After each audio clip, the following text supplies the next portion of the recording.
Ipinahayag ng Russia na bukas ang kanilang bansa sa pagkakaroon ng Defense Cooperation Agreement sa Pilipinas. Pero paglilinaw nito, hindi magiging saklaw ng kasunduan ang alyansang militar. May ulat ang aming kasamang si Pauline Requesto.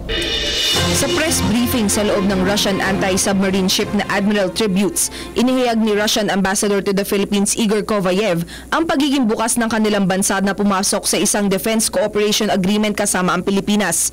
Tiwala siya na magbebenepisyo ang dalawang bansa mula rito.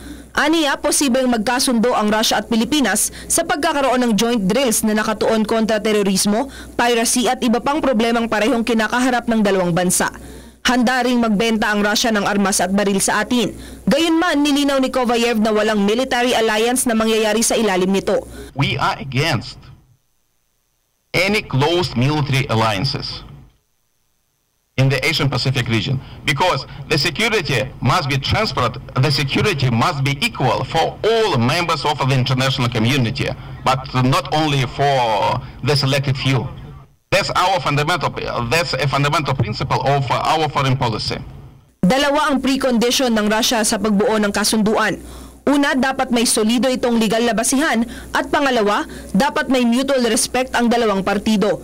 Inamin ni Kovayev na tinatrabaho na nila ito dahil na rin sa interes na ipinakikita ng Pilipinas. Umaasa si Kovayev na malalagdahan ito sa lalong madaling panahon. Pero hindi niya pa masagot kung mangyayari na ito sa nakatakdang pagbisita ni Pangulong Rodrigo Duterte sa Russia ngayong taon. Samantala, dumistansya si Kovayev sa maritime dispute ng Pilipinas at China sa West Philippine Sea. Pero bilang UN member ang Russia, naniniwala siyang kayang resolbahin ito sa mapayapang paraan. Nothing better has been invented so far. Only talks, only negotiations. There is no reasonable alternative to that.